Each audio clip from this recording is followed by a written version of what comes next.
Maybe I shouldn't have put my liner in my jacket. Holy crap, it's getting hot now.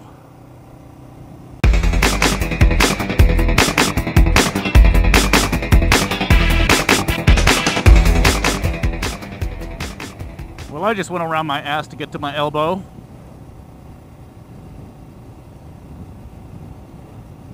Hey, what's up, guys? Oh, it's good to be back on a bike. I've been off a bike for a week and a half. Went to 3 cities in a week and a half, and God, it's good to be home. But what sucks is in a couple days I got to get back on the road and go someplace else for business. But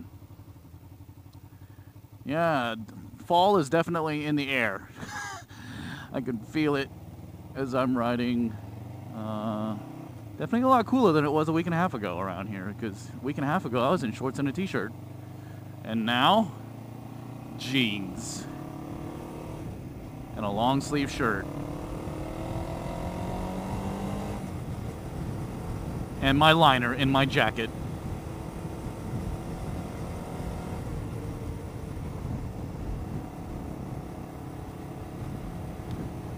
On my way to the bike shop.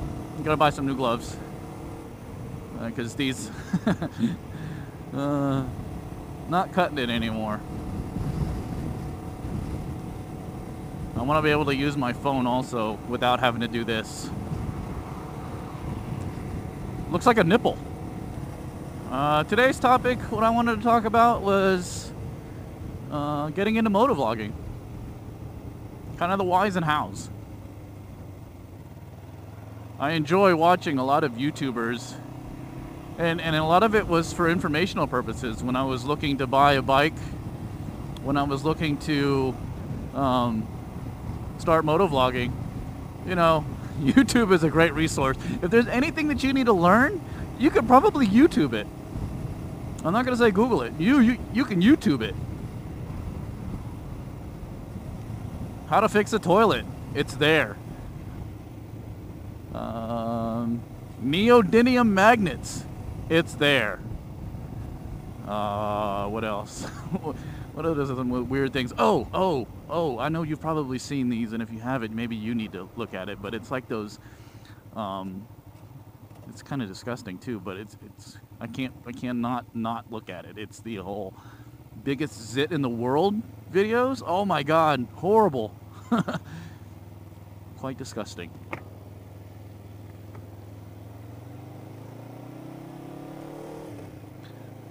Yeah, but then, you know, when I was doing research on what type of motorcycle to buy, what kind of equipment to buy for motovlogging, I got real big into watching a lot of these motovloggers talk about all this stuff, and I figured, you know, I want a little video diary to kind of document my life as a new rider. I've only been riding for a year and a half.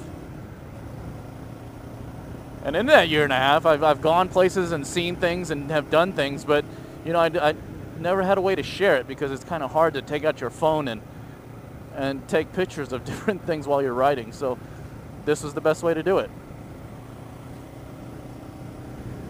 You know, I run a GoPro Hero 3 Plus with the SENA GoPro backpack, which is really nice because it ties into my SENA SMH-10R on my helmet with a microphone, and everything is wirelessly tied together, so I don't have to worry about a weird or having to drill a hole in my case in order to have audio. And it's made it real easy. I just turn it on, let everything pair, and it works. And the nice thing with SENA is a lot of the noise cancellation technology built into it, so it filters out a lot of that ambient noise. I mean, you can't get rid of noise 100%, especially when you're like riding on the highway. You know, you're gonna hear the wind. And it's not necessarily the wind that's hitting the microphone, it's the wind that's hitting the helmet, actually. And you're never gonna get rid of that. But I mean, for the most part, my voice sounds It's not going to sound like Barry White or anything like that, but I mean, it sounds clear. It's very understandable because, you know, there's been a lot of guys that have just tried to either, you know, they went out and bought a cheap microphone and they put it in their helmet, and all you know, they sound like crap. And I didn't want that. So this is the setup that I run. Yeah, and you know, if you get on, I ordered my SENA backpack off of Amazon.com.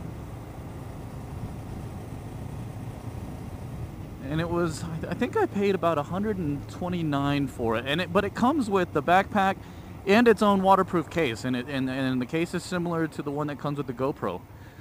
Because it's built, you know, there's a little dongle and all this stuff that goes along with it. But I mean, it makes it real easy to just put my helmet on, turn everything on, and everything works.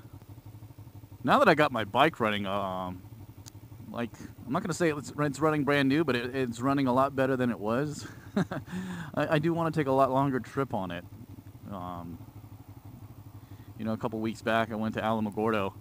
Well, not a couple weeks, maybe a month ago. I ran up to Alamogordo, and you know, it's an hour and a half ride up there. And I went to a Space and Science Museum, but it was nice to be able to get out there. But you know, I was hesitant on doing a lot of that because of the fact that my bike was running pretty shitty. It was leaking gas. There was that clunking noise from my chain and the sprocket. But now that I've got all that fixed, I want to take a longer trip. Oh, let's see what kind of gloves this place has today, because I need some new gloves.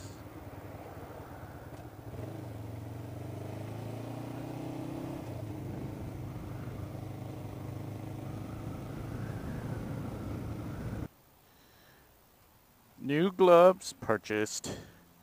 Check. I had to go with these Fulmers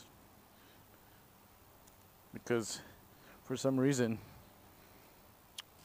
every other size, I need a medium glove, and every other size that they had was either 2XL or small.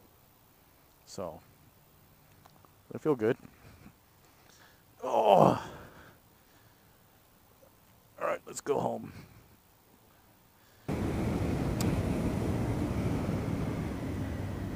Yes, I like these gloves. I don't feel the wind at all. So getting back into motovlogging, I think the next thing to think about is your editing software. I use Windows Movie Maker. I've been looking at Adobe, not the Premiere, but the Elements. I think that's the one. That's the one that's just under the super expensive one. And I think it'll do everything that I need it to do. So I guess next time I get paid, I'll go pick that up. But for the most part, my videos are made with Windows Movie Maker. I made one on my iPad just to see what it was like, and it turned out okay.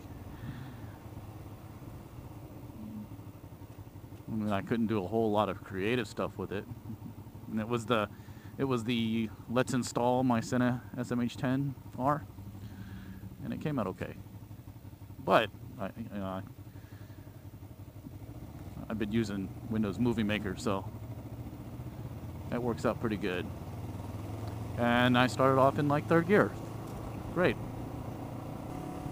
And through the course of this video, if you have any questions about getting into motovlogging or anything bike related, let me know. I'm happy to answer them.